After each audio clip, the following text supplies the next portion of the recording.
Welcome back, everybody. This is Patty Chambers, owner of Moonshadow Woolens. The last video I did was on how I make fingerless mitts on my 60 slot antique circular sock knitting machine.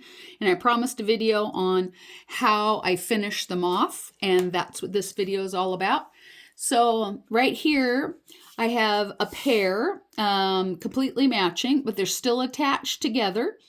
This green piece here is the setup bonnet. If you remember, I had red waste yarn. So here's some more red waste yarn, and here it is again. And then they're connected by what's called ravel cord, and I mentioned that in the video. It's braided fishing line. You can see it right here. And so this is this two fingerless mitts are connected together. Here's the top of the cuff here. Here's the bottom cuff. I just have it rolled up. So I'll put it back down. And then I have the second cuff. So here's the second fingerless mitt. Here's the top, and off screen is the bottom of the cuff. So I'm going to leave this flipped up like that, and I'll show you why I love ravel cords so much. So what we do is, this is where I started my rows. I'm going to go to the other side, and I'm just going to stick my scissors under there, and I'm going to pull on that braided fishing line, and it is now out of the work. And watch this, just separates one cuff or one fingerless mitt from the other, and that's it. And that's why we love it so much. Otherwise you have to pick all your stitches out, which is very time consuming. So I'm going to flip this cuff back down. So this is one fingerless mitt. Here's the bottom. Okay. And then here's the top part, but that's way too long. So what I have to do is turn this inside out, and I have to manually sew that hem down. Okay. And I'm going to do that right now. So flip it inside out. I got my working yarn here. All right. Then what I do is, you can see where I was doing regular knit stitch here. All the stitches are tightly compacted. And if you look, and then we switch to a 2x1 rib, and you can see stitches aren't so compacted. And I'm looking for the first row of the 2x1 rib, and there it is. So what I like to do to help myself, because sometimes you can kind of get off track and go up too high or too low, what I like to do is take that braided fishing line that we were talking about, and I like to thread it on a tapestry needle, like so. I'm going to put my hand inside, and I look to where I started doing the 2x1, and it's right here. So there is the where the 2x1 row started. This right here is just regular knitting. So what I do is just pick up those big bars like that. Like so. Come on. This tapestry needle is a little bit bigger than I usually work with. So I'm going to go all the way around, and I'll see when I get to the other side. Okay, I'm back. So I went all the way around, started here, all the way around, just picked up kind of like a basting stitch, went all the way around, and then ended here. All right, so now I am ready to sew this cuff down. And this is another reason why we always use highly contrasting waste yarn, because I can clearly see where my stitches are. If I used white or gray waste yarn, I'd be having a problem figuring out which was my cuff yarn and which was my waste yarn. So start here, and I also changed out my tapestry needle. It's something a little bit lighter, a little bit smaller. That other one was way too blunt.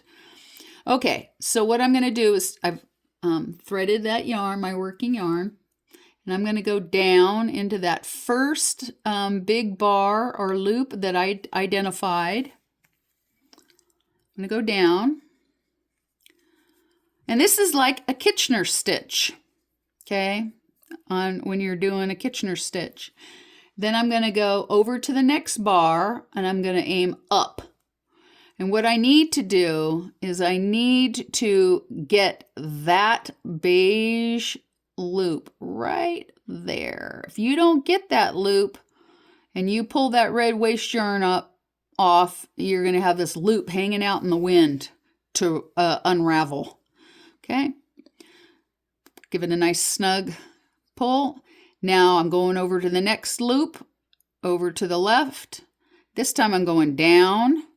And I'm going to go into that bar I've already been in, but I'm going down it this time. Okay, and then I'm going over to the neighboring loop or bar to the left. I'm going to go up it. And I'm going to go up that loop or that bar. I've already been down it. Now I'm going up it. Over to the next. I'm going down.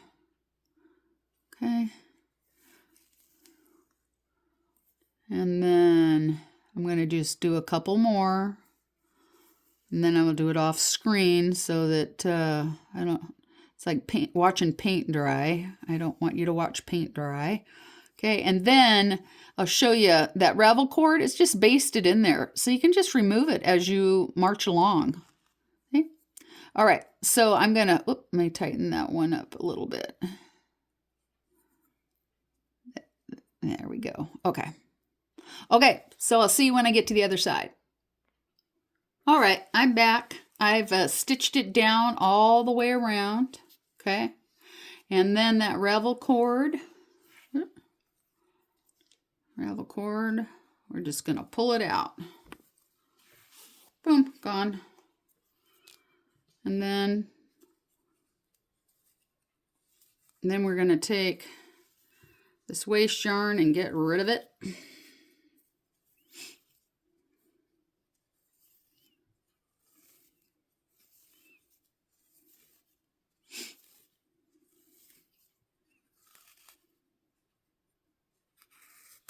Normally it comes off a little bit easier than that, but okay.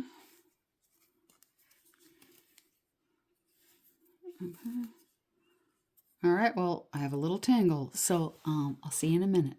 Okay, it's gone now. That red waste yarn's gone. So here we have our working yarn still attached, but if I cut it, it can unravel, so we need to bury it. So what I do is I just go under a couple of, and I don't go very deep. I'm just picking up a loop. That way you don't see these stitches on the back side, on the good side. Okay, one more. And then I like to double back on myself so things don't come unraveled if you have to wash them. I wear these when I'm walking my dogs in the wintertime. I'm not really sweating, so I don't really wash mine, but if you have to, I recommend cold, delicate, and laying flat to dry, or just hand wash them and lay them flat to dry. All right, so I've double backed on myself, and then what I do is slip it in between the two layers, because this is a double layer, okay? So I'm just gonna slip my needle in between those two layers and wiggle myself around and then pop out, okay? And then, time to cut that yarn with some dull scissors. Okay, and it's buried. It's gone. Can't see it. Can't see it on the other side either. Okay, so but we have one more here, one more tail of yarn. That's when we first started. So I'm gonna get my tapestry needle.